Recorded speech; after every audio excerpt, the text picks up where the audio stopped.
കഴിഞ്ഞ ദിവസം ഒരു വാർത്ത പ്രേക്ഷകരിൽ പലരും കണ്ടു കാണും. ശ്രീനഗർ വിമാനത്താവളത്തിൽ സാറ്റലൈറ്റ് ഫോണുമായിട്ട് രണ്ട് വിദേശ പൗരന്മാരെയും ഒരു കൊൽക്കത്ത സ്വദേശിയും സുരക്ഷാ ഉദ്യോഗസ്ഥർ പിടികൂടിയതായിരുന്നു ആ വാർത്ത. ഇതിൽ ഒരാളുടെ പേര് ജെഫ്രി സ്കോട്ട് പ്രാദർ എന്നാണ്. അത് തിരിച്ചറിഞ്ഞിട്ടുണ്ട്. കൂടെ ഉണ്ടായിരുന്ന വ്യക്തി ഇന്ത്യൻ വംശജനാണ് എന്ന ഒരു സംശയമുണ്ട്. ഇന്ത്യൻ വംശജനായിട്ടുള്ള US പൗരനാണ് എന്ന സംശയമുണ്ട്. 2026 ഏപ്രിൽ 19 ശ്രീനഗർ അന്താരാഷ്ട്ര വിമാനത്താവളത്തിൽ വച്ചാണ് ഇവരെ പിടികൂടിയിരിക്കുന്നത്.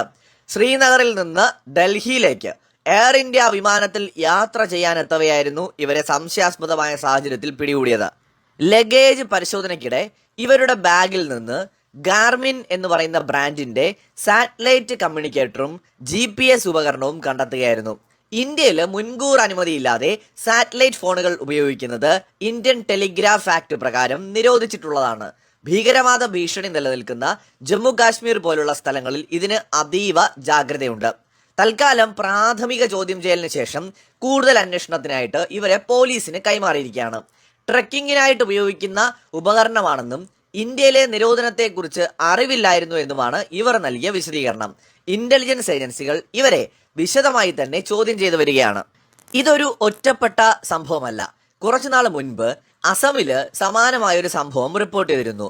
മ്യാൻമാർ അതിർത്തി കേന്ദ്രീകരിച്ച് പ്രവർത്തിക്കുന്ന സായുധ ഗ്രൂപ്പുകളുമായി ബന്ധപ്പെട്ട പ്രവർത്തനങ്ങളിൽ ഏർപ്പെട്ടുവന്ന യുക്രൈനിയൻ പൗരന്മാർ 6 ഉക്രൈനിയൻ പൗരന്മാർ സുരക്ഷാ ഏജൻസികളുടെ പിടിയിലായി. ഇതില് ഒരു അമേരിക്കൻ പൗരനും ഉൾപ്പെട്ടിട്ടുണ്ടായിരുന്നു. ഇപ്പോൾ ശ്രീനഗറിൽ പിടിയിലായിട്ടുള്ള ജെഫ്രി സ്കോട്ട് പ്രാദർ എന്ന വ്യക്തിയെ കൂടാതെ മുൻപും പല വിദേശ പൗരന്മാരും സാറ്റലൈറ്റ് ഫോണുകളുമായി പിടിയിലായിട്ടുണ്ട്. കഴിഞ്ഞ വർഷം മെയ് മാസത്തിൽ പുതുച്ചേരി വിമാനത്താവളത്തിൽ ഒരു അമേരിക്കൻ നേത്രരോഗ വിദഗ്ധയെ ഇത്തരത്തിൽ തടഞ്ഞു വെച്ചിരുന്നു. അവരുടെ പക്കൽ ഇറിഡിയം സാറ്റലൈറ്റ് ഫോണാണ് ഉണ്ടായിരുന്നത്. ഹോട്ടലുകളിലും വിമാനത്താവളങ്ങളിലും വെച്ച് ചൈനീസ് പൗരന്മാരും ബ്രിട്ടീഷ് എക്സിക്യൂട്ടീവുകളും സമാനമായ രീതിയിൽ അനധികൃത ഉപകരണങ്ങളുമായിട്ട് പിടിയിലായ സംഭവങ്ങൾ മുൻപും ഉണ്ടായിട്ടുണ്ട്. ഒരു വർഷം മുമ്പ് നമ്മുടെ സൈന്യം ഇന്ത്യയുടെ വടക്ക് കിഴക്കൻ സംസ്ഥാനങ്ങളിൽ നടത്തിയ തെരച്ചിലില് ശരിക്കും സാറ്റലൈറ്റ് ഫോണുകൾ, അതുപോലെ തന്നെ ഇന്റർനെറ്റ് കണക്ട് ചെയ്യുന്നതിന് ആവശ്യമായിട്ടുള്ള ഉപകരണങ്ങൾ ഉൾപ്പെടെ നിരവധി എക്യുപ്മെന്റ്സ് പിടിച്ചെടുക്കുകയുണ്ടായി. അമേരിക്കക്കാരനായിട്ടുള്ള ഇലോൺ മസ്കിന്റെ സ്റ്റാർലിങ്ക് എന്ന് പറയുന്ന കമ്പനിയുടെ ഉപകരണങ്ങളായിരുന്നു അന്ന് പിടിച്ചെടുത്തത്. പലപ്പോഴായിട്ട് വടക്ക് കിഴക്കൻ സംസ്ഥാനങ്ങളിലും അതുപോലെ ഇന്ത്യയുടെ അതിർത്തി പ്രദേശങ്ങളിലുമൊക്കെ ഇത്തരത്തിലുള്ള ഉപകരണങ്ങൾ പിടികൂടാറുണ്ട്. ഇന്ത്യ ഇതിനെ വളരെ ഗൗരവമായിട്ടാണ് കാണുന്നത്. ഈ സാറ്റലൈറ്റ് ഫോണുകൾ അല്ലെങ്കിൽ സാറ്റലൈറ്റ് ഉപകരണങ്ങളൊക്കെ പലപ്പോഴും രാജ്യത്ത് പ്രവർത്തിക്കുന്ന വിഘടനവാദ ഗ്രൂപ്പുകളുടെ കൈവശമാണ് ഉണ്ടാവുന്നത്. ഇവർക്കിത് എങ്ങനെ കിട്ടുന്നു എന്ന് ചോദിച്ചാൽ ഒരുപക്ഷെ ഇതുപോലെ ഇന്ത്യയിലേക്ക് ടൂറിസ്റ്റ് എന്നും പറഞ്ഞു വരുന്ന വിദേശ പൗരന്മാര് ഒരുപക്ഷെ കടത്തിക്കൊണ്ട് കൊടുക്കുന്നതുമായിരിക്കാം. വിദേശ ചാര സംഘടനകളുടെ ഇടപെടൽ ഇതിനകത്ത് തീർച്ചയായിട്ടും സംശയിക്കേണ്ടതായിട്ടുണ്ട്. ഭീകരവാദികൾക്കും ചാര സംഘടനകൾക്കും രഹസ്യ ആശയവിനിമയത്തിനായിട്ട് സാറ്റലൈറ്റ് ഫോണുകൾ ഉപയോഗിക്കുക എളുപ്പമാണ്. സാധാരണ മൊബൈൽ സിഗ്നലുകൾ ട്രാക്ക് ചെയ്യാൻ കഴിയുന്നത് പോലെ സാറ്റലൈറ്റ് സിഗ്നലുകൾ പെട്ടെന്ന് കണ്ടെത്താൻ പ്രയാസമാണ്.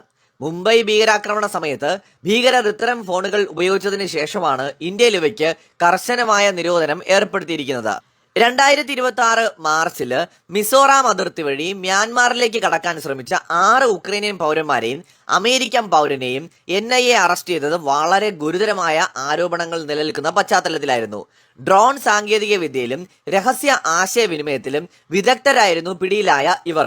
റഷ്യൻ ഇന്റലിജൻസ് ഏജൻസിയും ഇന്ത്യയും സംയുക്തമായിട്ട് വിവരങ്ങൾ കൈമാറിയതിൽ നിന്നാണ് ഇത്തരമൊരു ഇൻഫർമേഷൻ കിട്ടുകയും ഇവരെ പിടികൂടുകയും ചെയ്തത്. മ്യാൻമാറിലെ സായുധ സംഘങ്ങൾക്ക് പരിശീലനം നൽകാനാണ് ഇവർ എത്തിയത് എന്നാണ് റിപ്പോർട്ടുകൾ സൂചിപ്പിക്കുന്നത്. ഇത്തരം സംഘങ്ങളുടെ പക്കൽ പലപ്പോഴും സാറ്റലൈറ്റ് ഫോണുകൾ കണ്ടെത്താറുണ്ട്. ശ്രീനഗറിൽ ഇപ്പോൾ പിടിയിലായ ജെഫ്രി സ്കോട്ട് പ്രാദർ വെറും ഒരു സഞ്ചാരി മാത്രമല്ല എന്നത് ശ്രദ്ധേയമാണ്. ഇയാള് മുൻ US ഇന്റലിജൻസ് ഓഫീസറും സ്പെഷ്യൽ ഓപ്പറേഷൻ വിഭാഗത്തിൽ പ്രവർത്തിച്ച ആളുമാണ് എന്ന് പറയപ്പെടുന്നു. അതീവ സുരക്ഷാ മേഖലയായ കാശ്മീരില് ഇത്തരമൊരു പശ്ചാത്തലമുള്ള വ്യക്തി സാറ്റലൈറ്റ് ഫോണുമായി എത്തിയത് ഇന്റലിജൻസ് ഏജൻസികൾ അതീവ ഗൗരവമായിട്ടാണ് കാണുന്നത്. വെറുമൊരു അറിവില്ലായ്മയാണോ അതോ കൃത്യമായ ലക്ഷ്യങ്ങൾ ഇതിന്റെ പുറകിൽ ഉണ്ടായിരുന്നോ എന്ന് അന്വേഷിച്ചു വരികയാണ്. വിദേശികൾ ഇത്തരം ഉപകരണങ്ങൾ കൈവശം വയ്ക്കുന്നത് പലപ്പോഴും ട്രക്കിങ്ങിന് ഉപയോഗിക്കാനാണ് എന്ന വ്യാജേനയാണ്. എന്നാൽ ജമ്മു കാശ്മീർ, മിസോറാം പോലെയുള്ള അതിർത്തി സംസ്ഥാനങ്ങളിൽ ഇത്തരം ഉപകരണങ്ങൾ ഉപയോഗിക്കുന്നത് നമ്മുടെ രാജ്യത്തിന്റെ സുരക്ഷയെ ബാധിക്കുന്ന കാര്യമായതിനാൽ RAW, IB, NIA തുടങ്ങിയ ഏജൻസികൾ ഓരോ കേസിലും വിശദമായ പരിശോധന നടത്താറുണ്ട്. ഇന്ന് ലോകത്തിലെ തന്നെ ഏറ്റവും മികച്ച നെറ്റ്വർക്കുള്ള ഇന്റലിജൻസ് ഫെസിലിറ്റീസ് ആണ് ഇന്ത്യയുടേത്. അതുകൊണ്ട് തന്നെ നമ്മുടെ ഏജൻസികളുടെ കണ്ണു വെട്ടിച്ച് ഇന്ത്യക്കുള്ളിൽ ചാരപ്രവർത്തനം നടത്താനും ഇന്ത്യക്കെതിരായിട്ടുള്ള നീക്കങ്ങൾ നടത്താനും ലോകത്തൊരു ശക്തിയെയും ഇന്ന് അനുവദിക്കുകയില്ല. ഇത്തരത്തിൽ ഇനി അമേരിക്കക്കാരനായാലും ഏത് കൊടികെട്ടിയ കൊമ്പത്തെ ആളാണെങ്കിലും ഇന്ത്യൻ ഏജൻസികൾ പിടികൂടുക തന്നെ ചെയ്യും. അമേരിക്കയുടെ ഇന്റലിജൻസ് ഏജൻസികളുടെയും അതോടൊപ്പം തന്നെ ഡീപ് സ്റ്റേറ്റിന്റെയും ഒക്കെ പ്രവർത്തനങ്ങൾ അതീവ ഗൗരവത്തോടെയാണ് ഇന്ത്യ കാണുന്നത്. പല രൂപത്തിലാണ് അവർ ഇന്ത്യയിലേക്ക് അവരുടെ മിഷൻസുമായിട്ട് വരുന്നത്. ഒന്ന്, മതപരിവർത്തന മാഫിയകൾ, അവരെ ഉപയോഗിച്ചുകൊണ്ട് ഇന്റലിജൻസ് ഏജൻസികൾ പലതരത്തിലും ഈ വടക്കിഴക്കൻ സംസ്ഥാനങ്ങളിലടക്കം പ്രശ്നങ്ങൾ ഉണ്ടാക്കാൻ ശ്രമിക്കാറുണ്ട്. രണ്ട്, ടൂറിസ്റ്റുകൾ എന്ന വ്യാജേന എത്താറുണ്ട്. ഏതാനും വർഷങ്ങൾക്ക് മുമ്പ് മതപരിവർത്തനവുമായി ബന്ധപ്പെട്ട് ഇന്ത്യയിലെത്തിയ ഒരു അമേരിക്കൻ പൗരൻ വടക്കിഴക്കൻ സംസ്ഥാനങ്ങളിലുള്ളവർക്ക് സൈനിക പരിശീലനം കൊടുക്കുന്നതിനിടയിൽ പിടിയിലാവുകയും ഇന്ത്യയിൽ നിന്ന് പുറത്താക്കുകയും ചെയ്തിട്ടുണ്ടായിരുന്നു. അപ്പൊ ഇത്തരം സംഭവങ്ങൾ ആദ്യമായിട്ടല്ല.